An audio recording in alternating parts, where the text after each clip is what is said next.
Next up, I welcome James Sackett to the stage.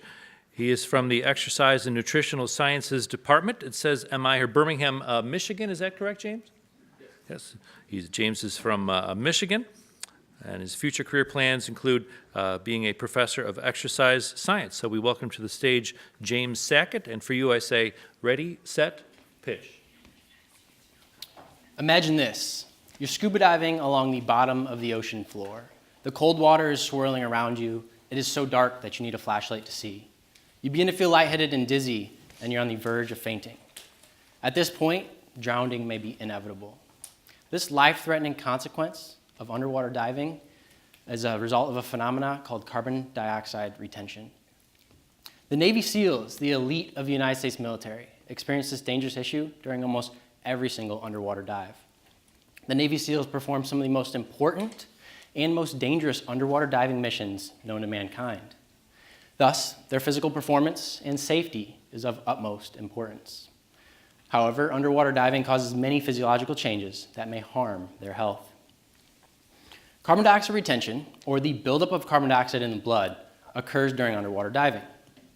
Although the underlying physiology of this phenomena remain largely unknown, it appears to be a function of the increased pressure of water on the human body. Thus, divers are at increased risk for carbon dioxide toxicity, fainting, and potentially drowning while underwater.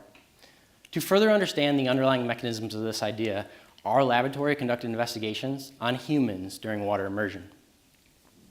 Normal breathing in humans is regulated by sensors located in the carotid artery and in the brain. These sensors are responsible for maintaining normal blood levels of carbon dioxide during everyday life.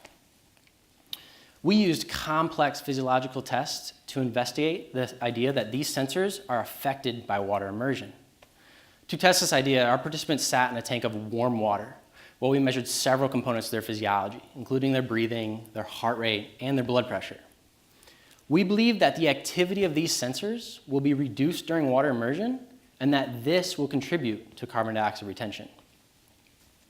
Despite our observation that carbon dioxide retention occurred during our studies, we also found that the activity of these sensors is not reduced during water immersion. Thus, it does not appear that these sensors contribute to carbon dioxide retention, and further research is warranted. Overall, our findings are important because they provide insight into the underlying mechanisms of carbon dioxide retention. Furthermore, once we have a better understanding of the underlying mechanisms of carbon dioxide retention, we plan to conduct investigations that aim at designing interventions to prevent carbon dioxide retention. Finally, our novel findings are important because they will help improve the safety of Navy SEALs and the performance of Navy SEALs as they go on further underwater diving missions. Thank you.